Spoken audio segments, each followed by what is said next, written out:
It's all What's going on, everybody? Thank you for tuning in to TIPA Fam Chat on Sunday here with the amazing, incredible, none other than Exploring with Fluffy.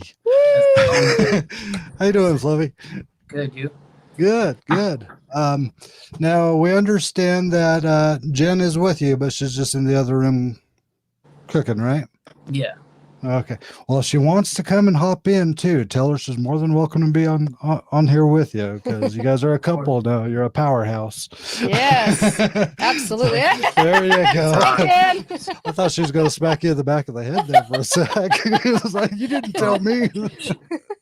She will later, most likely. All right. Very cool. Very cool. Now, for everybody in the chat, there you go. That's a true power couple right there. I'm in the middle of a stream. Okay, I'll feed you. Nice. Shout out to everybody in the chat. Misty, Gene Darby, Ginger Paranormal, Laura, Chicken Wing. What's up? And all you other beautiful people. If I skipped your name, I'm just kind of bouncing all over. I think I said Misty. I think Misty was the first one. Anyway, so exploring with Fluffy. We got to start at the very beginning of how you came to be on YouTube. So what motivated you to start your YouTube channel in the very beginning? Honestly, I think it's just watching other YouTubers on YouTube. I started back in 2016, August, so it's been 5 years already. I've been on YouTube. I didn't really have any motive or reason to start. I just wanted to start a channel to see where it would go. I was going to start off with gaming first, and that didn't really take off. And then I waited to do like anything with vlogging or any sort of like adventure type stuff until I got to Utah while I was in school. And that was late 2016. And then I did YouTube the whole time I was there. The first time I did a paranormal or an explore video was in Tooele in 2018, I think. So I haven't done it a whole long time, but a couple years. So honestly, I just wanted to see where it would take me, if I was gonna grow or if I was even gonna get to 100 subscribers, 1,000 subscribers. I actually had a former roommate of mine that I went to school with help me set up my channel, and he still watches the channel to this day. So he's like one of the very OG on the channel since day one. That's awesome. That's incredible. And you mentioned Tooele. Are we talking about the old hospital out there, or are we talking about the mill? Yeah, Asylum 49. Asylum 49. The Asylum 49, yeah. You know, we probably crossed paths back in the day. Probably. Just never realized. Probably. I think I went there in October of 2018. I did the tour, and then they let us roam around and film. Yeah. Mm-hmm. Josh and I were there many, many, many weekends in a row, and sometimes several days in a row. We spent a lot of time up there. Yeah, we held a lot of different events and stuff at that location. So, no, I mean, we've been born and raised in Utah. So if you start talking about Utah, then we know where you're talking. Yeah. We can actually pronounce Tooele. I know. I was like, he said it right. Yeah. Anybody who's not from around here or hasn't spent time around here, they will come up with every other name for it other than Tooele. So well, I was there for 2 years. So I mean, I was there in a trade school for diesel mechanics. So I was there for 2 years. I was able to check out. Right on. You know, I was in Clearfield, so I was right next to Layton. I went down to Ogden, and I didn't really get to check out Ogden a whole lot like I wanted to, but because the school kept us on campus during the week, so I was only being able to get out during the weekend. So I wish I had got more time to check out Utah, check out the Tooele Hospital, because I wanted to actually go there without all those extra people there and actually film like an overnight video there, because they only let us stay till about 3, and then they had us leave. So because that's the way they had it set up for the tour and all that, for the investigation and all that. So, but there's still so much there that I didn't get to film or check out. Like, I know that's one place where Ted Bundy had, hung around and was there for a while. So I never got to check that out. I want to check that out. And of course, it's just, it's Utah, the scenery. You're not used, when you go there for the first time, you're not used to seeing mountains all over. that was something different. So yeah, it's my sense of direction. I know what direction I'm going just by looking at what mountain I'm staring at, So if you're heading south, you don't see no mountains, you know you're heading south. If you're heading east, you got the Wasatch Front, and it's obvious that you're looking at the Wasatch Front. But he got all turned around in Texas. He's like, "Where's the mountains? I don't know where I'm headed. Where am I going?" yeah, these other states, when you go there and it's all just flat land, I don't know what you do. You steady the direction of the sun. yeah. I don't know. Speaking of flatland, speaking of the flatland, I actually went to the Salt Flats. I did see that. That was pretty cool. I've been to what's that place called? It's past Syracuse. I can't remember the name. It's not the Bonneville. It's not the Salt. It's like a state park. I can't remember the name of it. No, the Bonneville Salt Flats are towards Wendover. Yeah. Yeah, I went there, but there was another one I checked out. I can't remember the name of it now. I think I have a video on my channel. I just can't remember the name off the top of my head. Well, we could look it up and find out because we drove everywhere. Oh, was it here. Antelope Island? Antelope Island. Oh, I was gonna say. That's what I thought I saw that one. Yeah. So when you take that long dirt road and both sides is nothing but water, and I don't know if it was the same for you, but last time I drove it, it was like the right side was blue and the left side was green. It was like the water was two different colors. Yep. It was crazy. But yeah, Antelope. Ogden, you mentioned Ogden. I mean, there's a lot of really cool historical places out there. There is. Yep. I wish I got to check that out. There was one, I actually walked to Ogden from Clearfield in the dead of summer, and it was me and one of my roommates, and it took us, I think, 12 hours, and we walked all the way we got to Ogden, and we ended up getting a place to stay at like a hotel over there because it was too much to walk back. But I was trying to get to the underground tunnels to where like the local bars are now, and I wasn't able to get in there. So I wanted to, but I just never got to. Yeah. So I definitely want to go back and do that eventually. Well, I'm sure if it's meant to be, it's going to happen. And hey, you know where we live, so if you want to hook up, we got a couple neat little locations for you too, if you want to check out. I mean, I definitely want to go back. Utah is a beautiful state. I just didn't have enough time to explore the places I wanted to because I was in school. So they kind of kept me locked up during the week, and on the weekends you were only able to go out, and you have to be back on Sunday night. Or they write you up and you go AWOL or all that. So yeah, well, it's always here. You're always welcome to swing back on by again. I mean, we're probably closer to the Ted Bundy stuff. Hint, hint, nudge, nudge. I definitely want to check that out. That was an interest of mine that I never got to do. I wanted to do that. I wanted to check that out. I know I know the house that he had, or one of the places that he had in Utah, somebody lives in, and then his little shack where he, did his deeds. His stuff in. Yeah. Yeah. You okay? Yeah. I'm trying to think through. But so now you're in Cali then? Yes, Cali. A lot of cool things to see out there. I bet they got a whole different. Lots. It's totally different. I mean, you still have the mountains out here, but nothing like Utah. Because I woke up from my dorm room every morning and just look out and all you see is mountain. Yeah. Yep, that's true. And I saw you you explored the slaughterhouse down there recently. Is that right? Jealous, by the way. Jealous. I want to go there. In Cali, yeah. I did a live stream there with Past Life Explorer.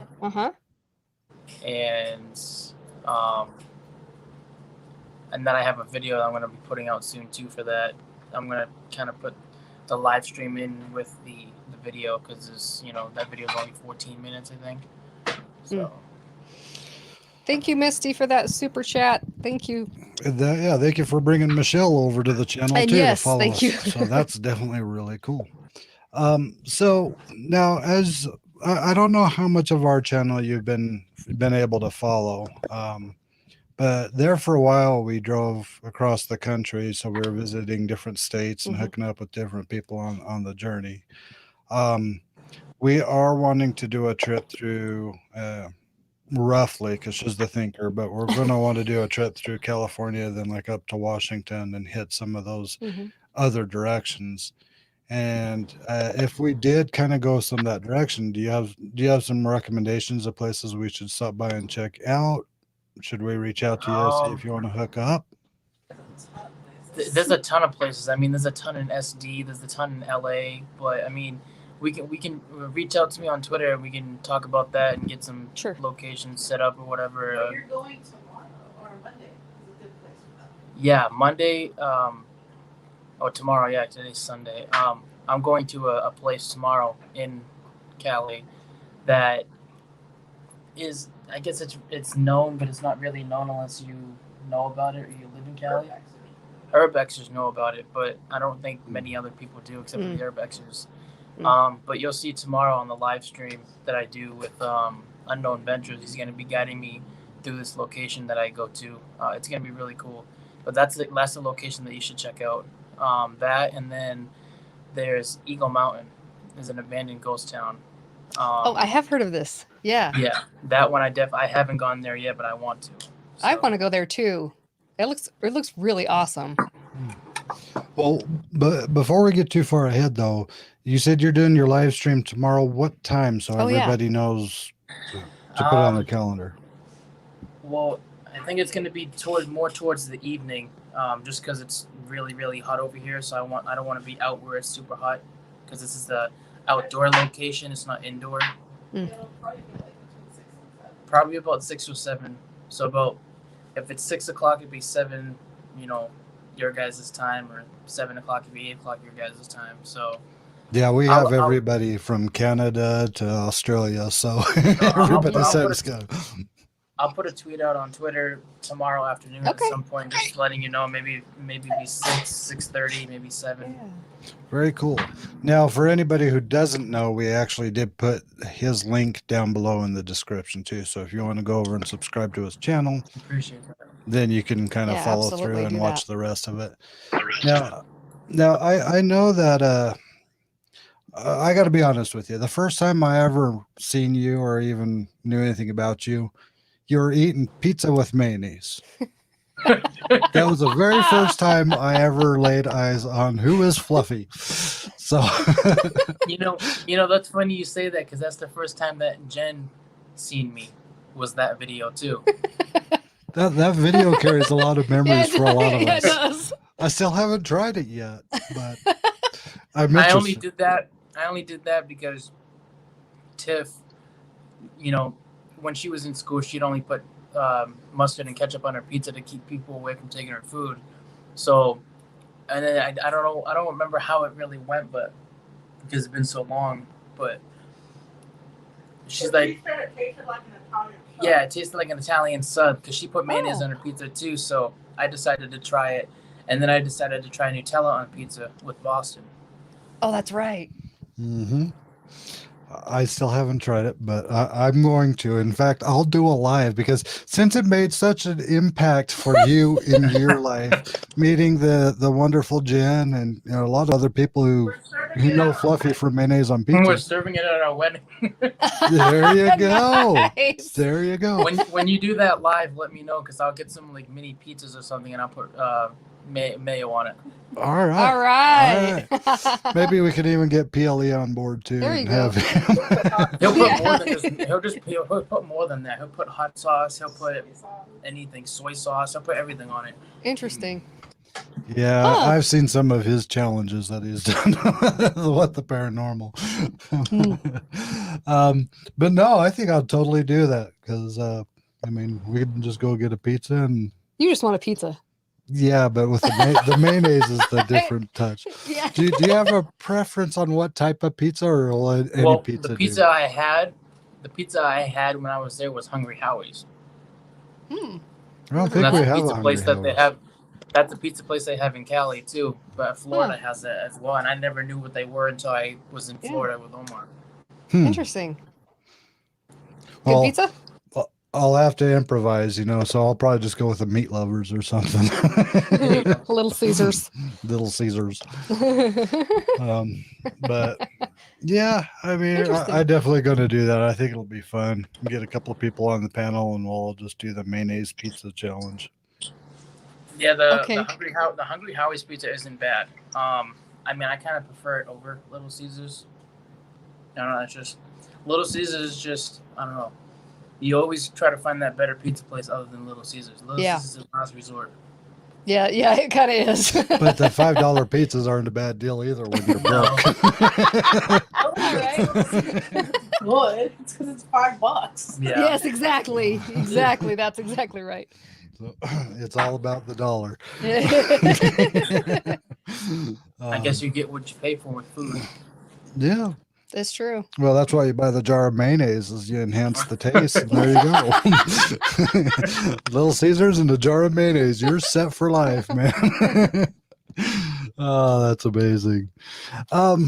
So we've checked up on your video a little bit and saw that you've had a couple live streams going up lately. But what are your future plans with your channel? Are you planning on starting to put a lot more out, or?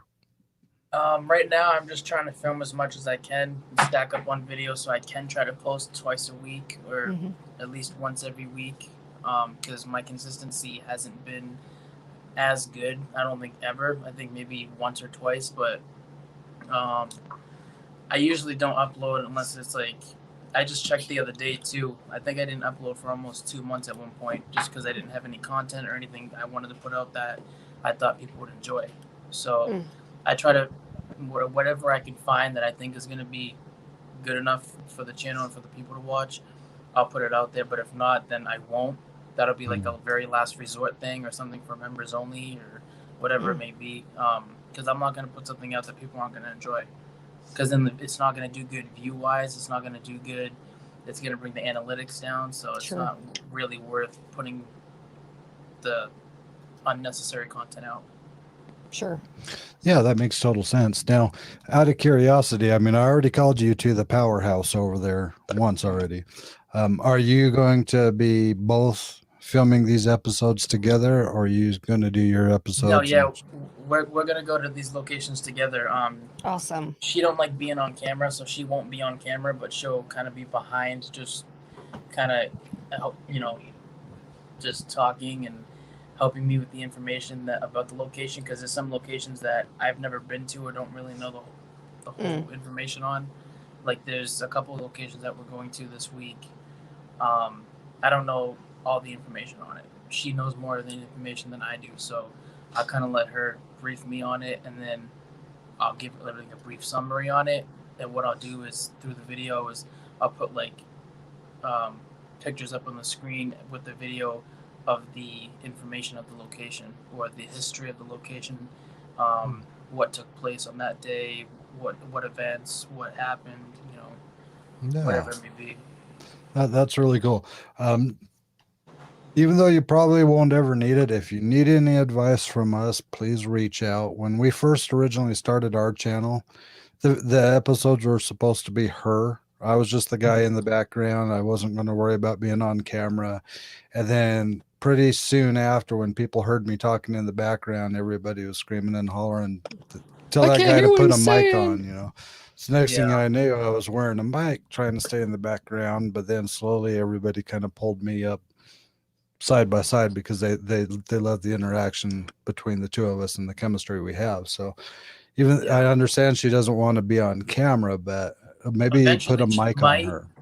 Eventually she might, but I'm not 100% sure. Maybe what I'll do is I'll just let her use this lapel mic and have it on attached to something. That way, if I'm filming with my phone or something, she can kind of, speak as well. Or it's totally different filming with two people than it is with one. I mean, in every way, it's totally different.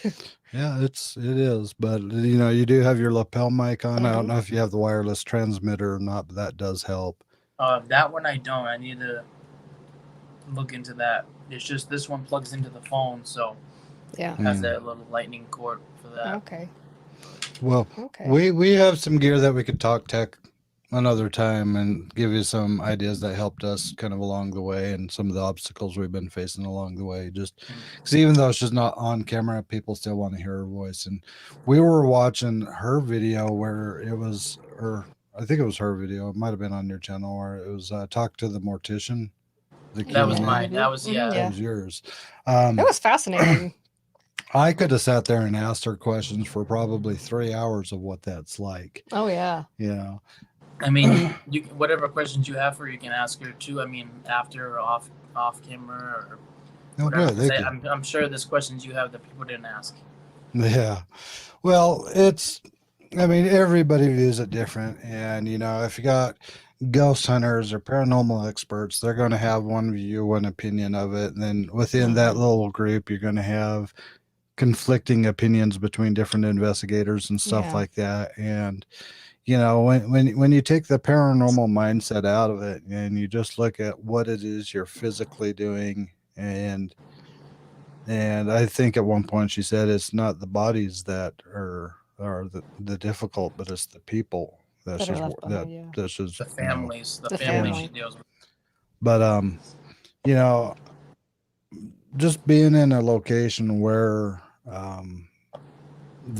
all that takes place, you know, it kind of makes you wonder of the feel, because I think you even mentioned at one point that you can actually contact a lot of different mortuaries and they'd actually give you a tour and they'd actually show you what it's like there. So, and that actually triggered me. It's like, hey, I mean, even if it's off camera and everything, just to have the feel for what it's like going through there. Thank you, Ginger Paranormal, for the super sticker. Woohoo! Thank you. But yeah, I mean, there's a lot of things that I'd love to talk with her about as well. Absolutely. But with your channel going forward, and you're planning on putting together a lot of different videos and stuff, are you planning on doing more traveling, or are you going to pretty much try to stay local to where you're at for now, then eventually branch out further? Right now, probably stay local for now until we find something. I mean, I know for she got a trip for me and her for Vegas for my birthday, beginning of September. So we'll be doing that. And then we have a couple other things coming up in October, but that's kind of about it. Nothing too far away from Cali, but nothing on the other side of the country yet. Nothing on the East Coast. That'll probably be some point next year or a couple years, depending. Well, we're not too far from you. We can do a swap. We'll come out and hang out with you. You come down and hang out with us, and we'll take you to a couple of the messed up places we've been to. Doesn't that sound appealing? There's only one place we will not take you because it costed us a lot of money with the local police department. we won't take you there. Now I need to know about the location. What was the location? Yeah. We'll tell you after. I'll send you the link to the video, because I don't even want to say their name, because if they go back and see that we'd actually mentioned their yeah. Well, we're good with that. That's fine. We'll skip that one. But we do have some cool. I mean, just recently, we did. Oh, I'm sorry. Just recently, we did. I did my first 30-minute alone challenge in the woods, and it was creepy, but it wasn't creepy because of ghosts and stuff like that. It was creepy because I knew, and I could tell there were a ton of very large animals within the proximity that I'm wandering through late at night. It was like 1 o'clock, 2 o'clock in the morning. And I'm using my light, and it's like a friggin' beacon. So as soon as I turn it on, you know, half the damn forest knows right where Josh is at. And so walking around for a half hour trying to keep my head on cool, I mean, that was difficult enough. And, you know, watching your 30-minute challenge, we thought that was a really unique idea to have somebody kind of tell you which direction to turn and then which hallway to go down. That was cool. And well, that was Jen's idea. That was her idea to come up with that. I didn't even think of doing that. That's not something that crossed my mind. That was her idea that she just came up with one day, and she said, "Why don't you try this and see how it goes?" The one I did with PLE, the only one so far, because I'm gonna have more soon. But and I'm thinking of turning them into videos too, not only just live streams, because it adds more content, and plus it could just be exclusive for members too, or you know, eventually Patreon or whatever platform I decide to put it on. But That one I did. I think it has over 100+ likes and over almost 400 views or something like that. So it didn't do too bad. It did pretty good. Yeah, that was a great idea. A great idea. Jen, like I said, again, Yeah, the that's powerhouse couple Yeah. over there. Great idea. One comes up with the ideas, the other executes it, and here it is today. So kudos to Jen, kudos to Fluffy. Yeah, it really worked. I thought that was a great idea. Yeah. And would it be okay if we experimented a little bit on that concept ourselves and just go for it. That's what I was planning on for people to do anyway. I know Shani Unexplainable Adventures have done hers. I'm waiting on PLE to do his. I tagged a couple other people, but what I want them to do too is when they do theirs is to tag 5 or 6 other people that they want to do it. They want them to do the live stream with somebody guiding them, and then just have that continue on. I like that. That's cool. I think my only obstacle is that no matter where we go, our phone quality is horrible. Yeah, well, that's true. It is. It's really bad. And so that's the only obstacle I wouldn't know how to overcome is how to have a nice, strong, solid signal while we're doing this. You figured out any tricks? Well, it all depends on the phone service you have, phone company you have, and I guess the area too. Because I have Verizon, and it seemed to work okay in that area that I was in for that one. But who knows if Verizon works when it wants to, just as any other phone company. Sure. Yeah, we've gotten a lot of no service areas, so we'll have to get a good location with service. Yeah, because probably find one that's in a more open area, I guess, not so much wooded area. We're right out front of a 5G tower. That would work. We could do it at the tower. Oh my gosh. I'd want to stay there for 30 minutes. Best signal in the world. Just stand right here. It might cook your brain a little bit. Yeah, so it would. Your phone does too, so you're all good. Put some mayonnaise on it. It'll be all right. But no, I really did think that was a cool idea of how you did that. And it made me start thinking of gaming and stuff like that. I can't remember what it was or when it was, but there was some movie that came out, or maybe it was a short or something, where gamers would actually be playing these video games, and without realizing it, they were actually controlling human beings, but they thought they were controlling video games. And so every movement they made on the joystick, the person was actually making in real life. And this is cool. This is really cool, because then the viewers can actually give the directions to what they're watching happen on the other side of a world, Yeah. I mean, a lot of times in the woods, people were saying that if it was them, they would have noped on out of there. They wouldn't have hung out in the woods. But other people would be like, go in deeper. Jump over that little creek. Oh, that's a big hole. Sorry. Oh, gee. Game over. Wah, wah, wah. But no, I mean, I think you guys came up with a brilliant idea there, and I definitely can't wait to try it out. You mentioned that when you started your channel that you were watching a lot of other content creators. Who were some of the most inspirational content creators that you used to watch and you may still watch today?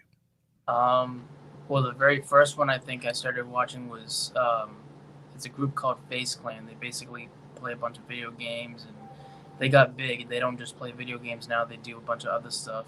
But they've been around since 2010, 2011. But that was the very first group or channel I started watching on YouTube, and then it kind of just went into other gaming channels. I think Omar was the first paranormal channel I started watching, and that was beginning of 2017, or maybe towards the end of 2016. Okay. Then it just went from there. It went to James the Fam, Mosargi, everyone else that kind of piggybacks off of the paranormal and or exploration, urbexing. Right. How did you meet up with PLE? I met him through the Cellcax. Okay. Because we've had him on before, man. He's a cool guy to talk Isn't to. he? He's awesome. You know, Good guy. he'd be a cool guy to just go hang out with. But you know, I'd want to walk up to him and just pull his mask and let go just once. You know, just you know. Everybody wants to, but he's not. He won't let that. He won't budge. Yeah. Well, I get that too. I do. I mean, I saw. I guess it was one of his earlier videos where he actually had long hair. Yeah. Or longer hair, and it kind of poofed out on the sides, and it's like, yeah, he had longer hair, and then I think when he hit 1K or when he hit monetization, I can't remember what it was, but he actually cut his hair off for that. Like he did a live stream and he cut all his hair off, and he donated his hair. So that's very cool. Yeah, neat. That's very cool. But that's an awesome milestone. Yeah, it really is. As far as advice to new YouTubers, okay, because I mean, honestly, we're still fairly new ourselves. We haven't even been around for a year yet.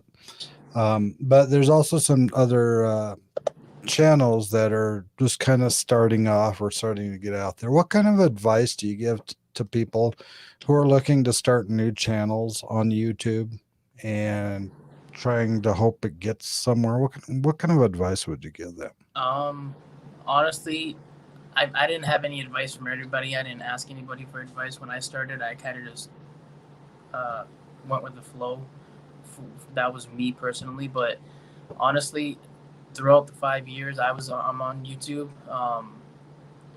it's don't give up, for one. For two, it's not going to be easy to grow. I found that out the hard way too, because I was struggling to even get to 200 subscribers after being on YouTube for a year and a half, almost nearly 2 years. And there's no easy way to do it. There's always going to be a bump in the road that you have to cross to grow on YouTube. I mean, even with Omar too, because I asked him for a little advice after I was on YouTube for about 2 years, and he's like, it just takes a lot of hard work, dedication, motivation, consistency, the strive, the want to actually make something of your channel, or see how far you can take your channel. Because I know he told me that it took him a good couple years just to even get to 1,000. I think it took him 3 or 4 years to get to 1,000 subscribers, and that was just with him, doing what he had to do. I mean, he started off with one channel, then he has a second channel. So it's just take one day at a time. Don't get overwhelmed. Don't get discouraged, because it's not going to be easy. YouTube's not an easy platform to grow on. They've made it even harder throughout the years as well, though, too. I mean, just recently, I don't know if it's true or not, but I've seen that. I know they fluctuate all the time. They say you need X amount of hours, X amount of subscribers to be monetized, and then they change it a couple years later, and then people are like, I was just so close to that goal. Now I got to keep on going. It can be overwhelming, though. I agree with that. It's not as easy as people think it is. You don't just, most channels can't just, I'm going to film something and I just upload it and then, woo, it falls in my lap. It doesn't work that way. No, it's not an overnight thing. It takes time. Yeah, it does. It really does. Well, and I'm just going to kind of to ride the surface of this without digging in too deep, because it's another conversation I could probably have, maybe on an unsupervised episode someday. Okay, loud and clear. I got it. For me, what I would kind of say is, if you're starting off with a YouTube channel, first of all, what is your intent for this channel?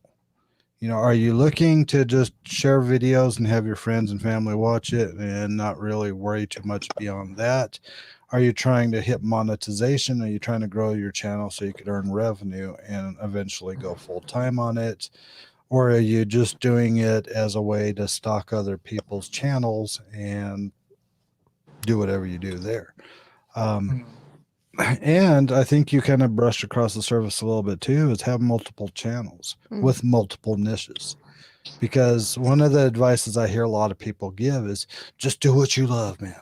Just do what you love. Follow your passion. Just stick with that. Well, people's passions change over time.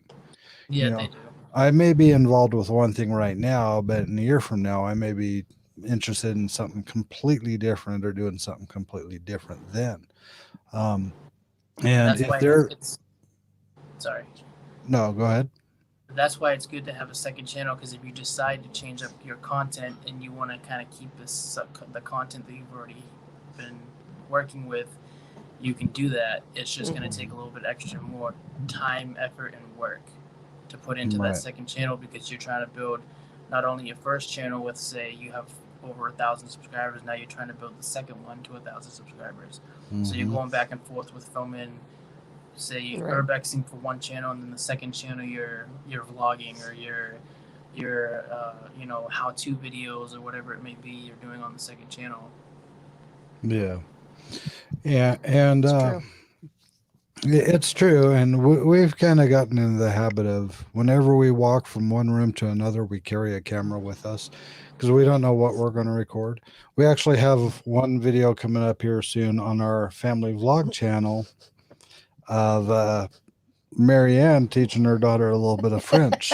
It was hilarious. So we kind of got that idea from Omar's channel, because honestly, I didn't even know who Omar was until about a year and a half ago. Before that, I had no clue who he was, no clue who Mo Sargi was, no clue who James was, and no clue who that guy was that put mayonnaise on pizza. But now I know, But we sat down and we started binge watching Omar's videos. We sat down, we started binge watching Mo Sargi's. We sat down, we started binge watching James the Fam. And honestly, you learn their different styles, you learn their different approaches, and you learn what's working for them versus what may not work for somebody else. And honestly, I feel like we kind of follow suit a little bit more with the way Omar does it, because you could tell his videos is genuine. When he's talking to you, you know he's talking to you from his heart, and you know it's him. And I feel like we relay ourselves a lot that way, because we tell people all the time what you see on camera is the exact same people as when the camera goes off. So we're not putting on a show and trying to fake it to make it, That's too much work. But that's also why we started the family vlog channel, because we noticed he had a family vlog and then he had his main content channel. So on our family vlog, we're doing everything from digging holes in the backyard to throwing hot tubs in the ground and calling it a pond, to her teasing me about toilet paper. I mean, we have just everything on the family vlog. But on our main channel, we talk about urban exploring, we talk about paranormal research, we talk about learning about Bigfoot, and we interview people like you, because you've been out there and you've been doing it for a long time. And with the learning Bigfoot, a lot of the people who've been around for a long time, we ask them, we just wanted to talk to them and learn what they know, and they say, I don't know nothing. And I cannot respect people more in the field, paranormal field, as far as ghost hunting or learning about Bigfoot, is being able to go up to somebody and say, what do you know about ghosts? And having them tell you honestly, I don't know a damn thing about ghosts. I could tell you what my experiences were. I can tell you what my interpretations was. I could tell you what I was feeling or what I'm assuming it may have meant. But I cannot tell you factively anything to do with ghosts, And for me, that's how I am. We've had a paranormal team for a long time. That's why if you were in Utah for a couple of years, there's a very good possibility you heard our paranormal team at least mentioned.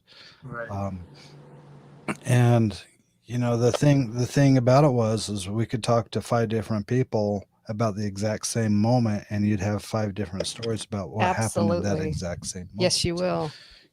And so we go into it with the mentality of, we really don't know.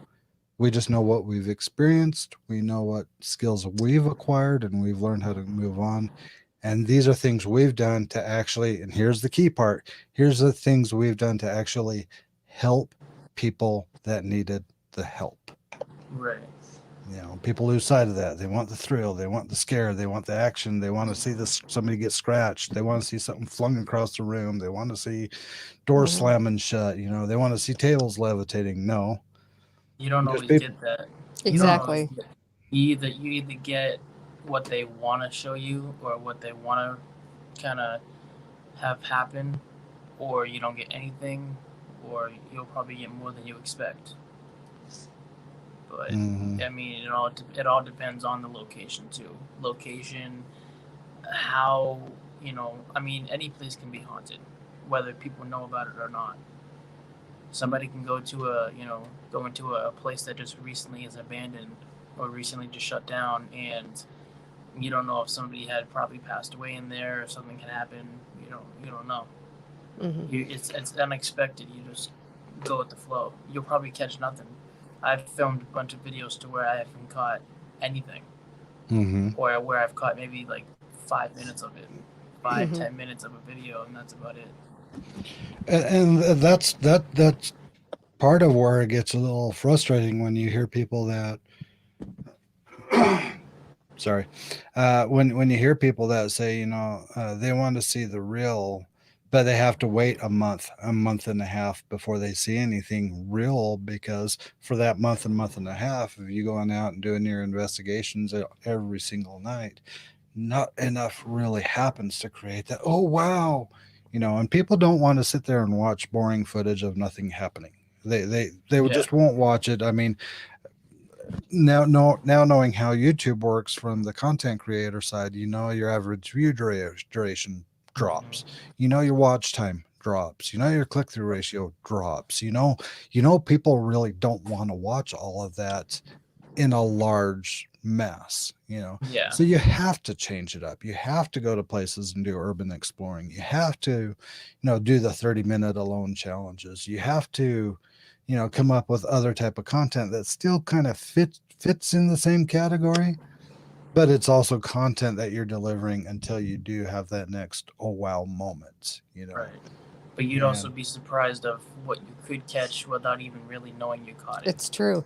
In fact, they could show you, they a spirit or whatever it may be. They could say something through your microphone on your camera, or they could say something that just when you're there, your ear doesn't pick up, but you heard something. 100%. It's just, you never know. They're not always gonna give you something. It's Absolutely. Just, it takes too much energy and all that other stuff that goes into it to have them actually do something.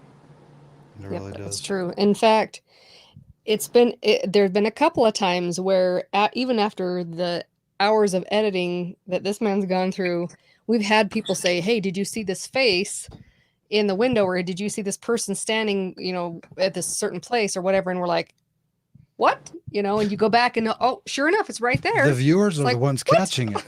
How did we not see this? I'm looking at it from an editing standpoint. Where do I make the cuts? Where do I make the transitions? Do I do a dip to black, or do I just do a crossfade?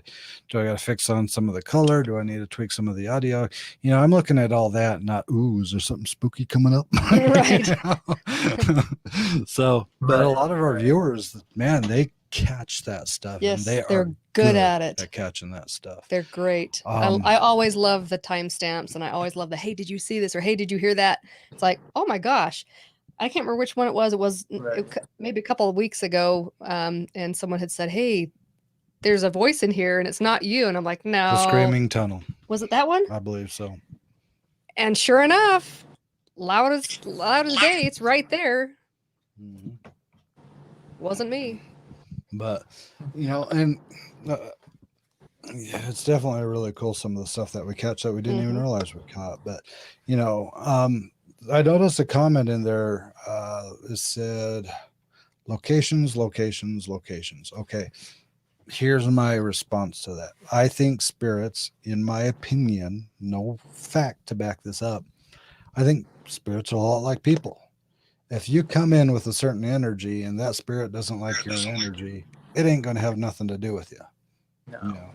If you Especially come in, if you try to provoke them too, or you try to anger them. Exactly. I mean, if you come in high strung in a burst of energy and they don't like that kind of energy, they're going to avoid you. But if you go in there with a calm demeanor, be polite, because you don't know what kind of people these were. Walk in there and say, "Hi, my name is, I would like to talk with you if you wouldn't mind." You know, a lot of times something so goofy. Look at that face. It just reminded me of my name is Russell. I need to earn my badge. I need to earn my badge. That's kind of what I was playing off of when I did that. But I mean, showing the spirits respect, you know, and if you also think of how old the planet is and how old humans, how long humans have been around, lived and died. I mean, there's a lot of spirits on this planet, if you prefer to look at it that way. I mean, we can get into reincarnation, we can get into, you know, elevating to the next level, we can get into a whole lot There's of so many, different conversations like that. yeah. But I mean, now we're getting more and more little toys and little devices and little apps and things like that that is being more specifically designed for the paranormal field. And some of them a lot of people hate on, some of them a lot of people totally like and respect.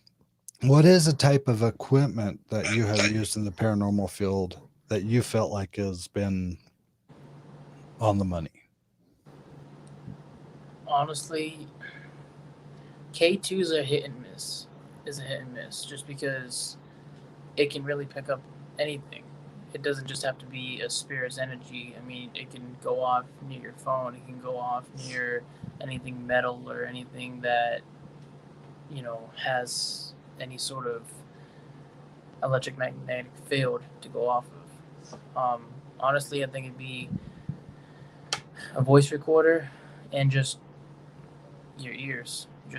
I mean, that's the basic tool. That's the main tool that, you know, I've started using a little bit more instead of just, I mean, I still use spirit boxes, but not as much as I used to. Very, very limited now. I started using the voice recorder more because you'd be surprised what you pick up on that too. I agree. I loved it when we did our investigations. That was my favorite part, is going through the audio. It just takes so long. It just takes a long time, but I do remember picking up being so excited when you pick up that, you know, that little sentence or that little word, and you're like, that was not there. Yep, I got a full 2 words out of one time, and it ended up on Ghost Adventures. Yeah, Anyway, orange blood. But here's something that I would. We used to do a lot of experimenting with different things and how to do it back in the day. And we were at this location in Santa Quin. It was a Family Tree restaurant, Leslie's Family Tree. They're shut down now, so somebody else bought it and it's turning into some other store. But what I did is I had 2 teams go into there. One team went on the right side down in the basement, and they were doing an EVP session. And the second team was up on the top floor on the far left, and they were doing an EVP session. Man, I don't know why my throat is acting funny, but and what I did is they did their EVP session at the same time, right? And I took the audio recording from downstairs, and I matched it up with the people up on the top left, and they were getting more answers from that recording than they were their actual recording right there on the table where they were asking the questions. It's almost like the answers were coming through another part of the building. Right. And when I played that back to them, it blew their minds, because you don't think about that. Mm-mm. You don't expect it. You expect them to show it visually and not audibly.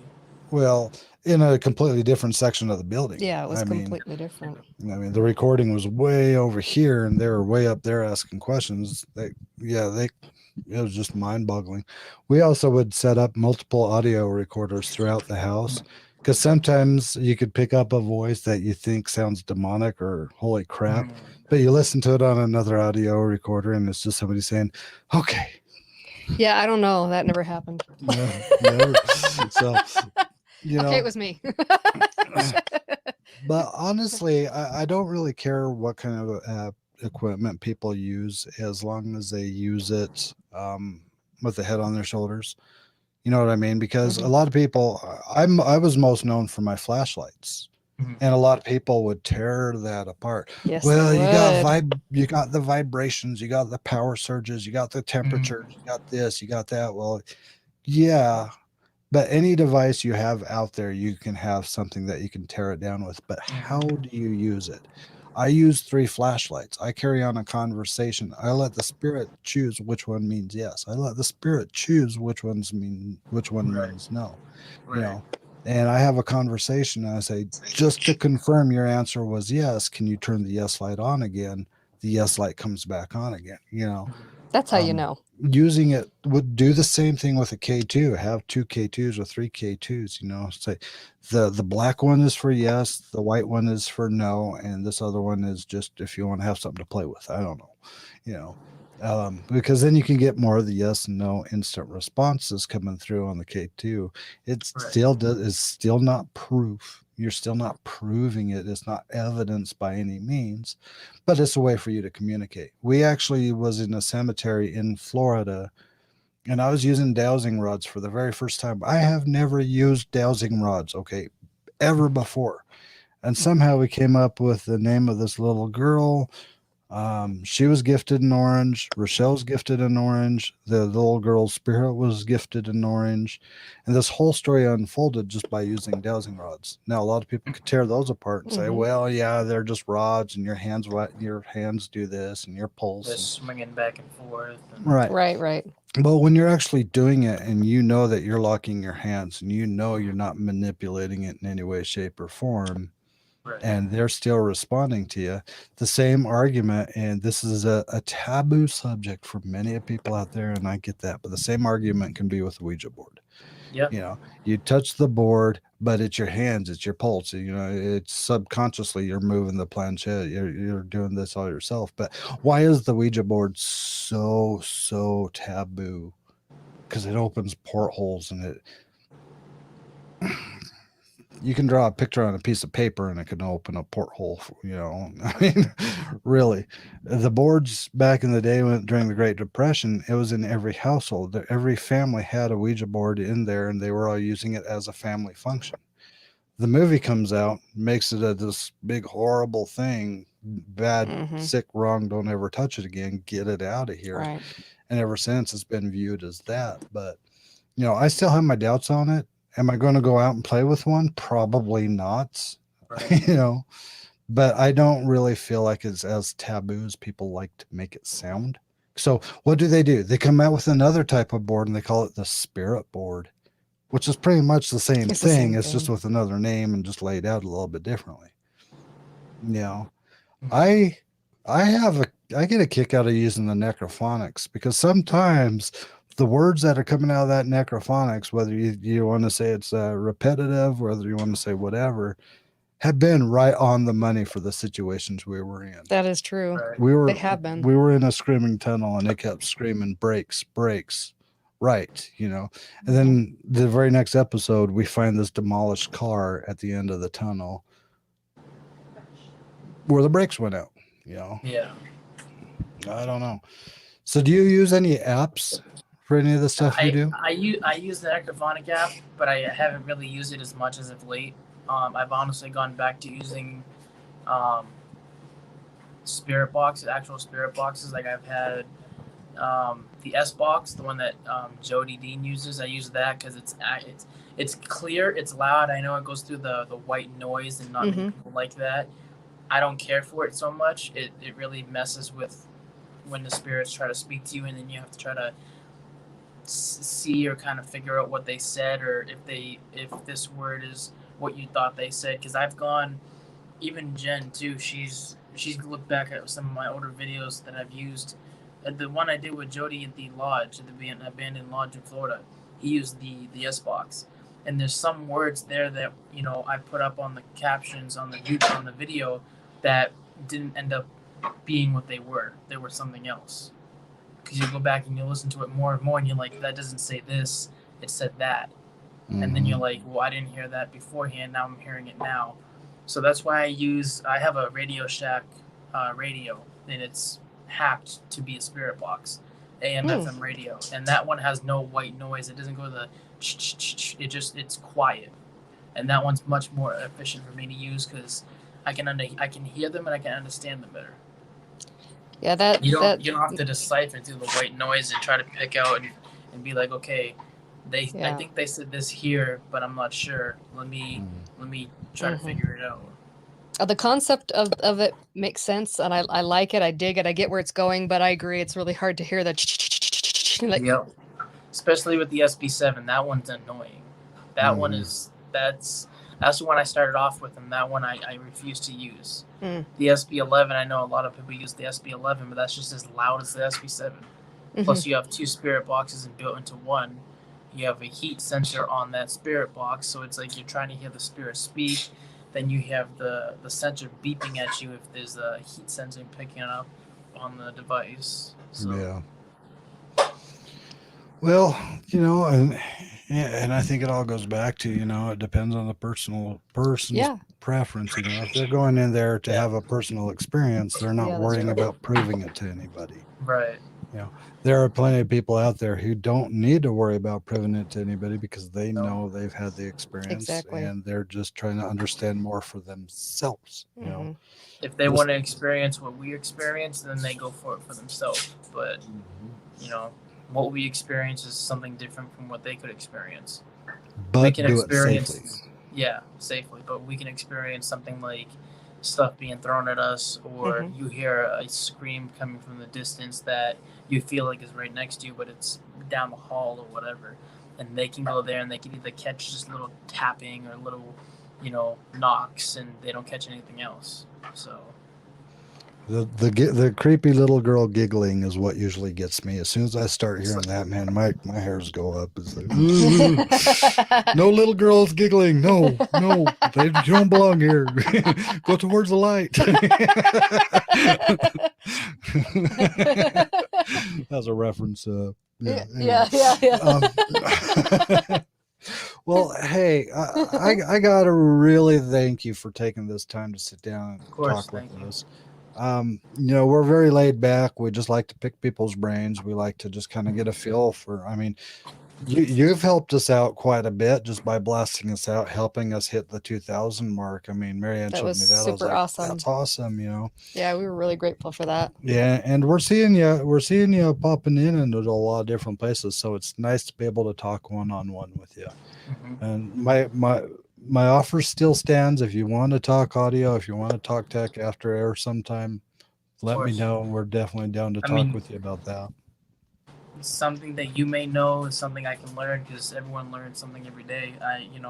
This is only used, I guess, for the phone. It's not, like you said, the other version of it where it's not plugged in, or I forget what you said about it. It's like 2 different versions of it. Yeah. But it works great for the phone. Yeah, it does. Just putting that out there.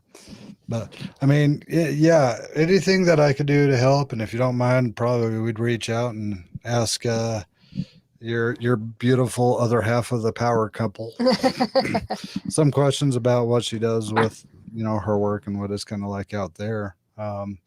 It would be nice if we could even have both of you back sometime and have you both on here so we could watch the power couple at play.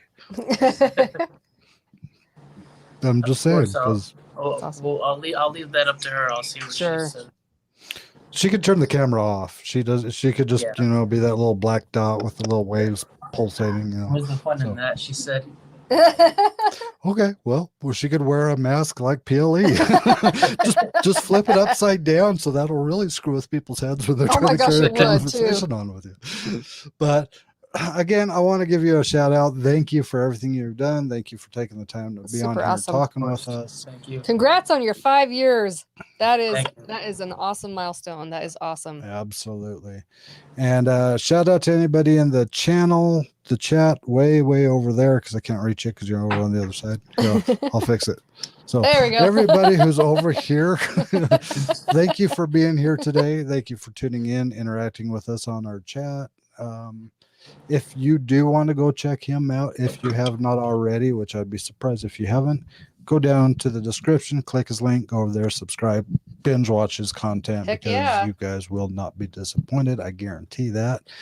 And hopefully we can get you and your other half on the show sometime, because I think it would be fun to Would be watch. awesome.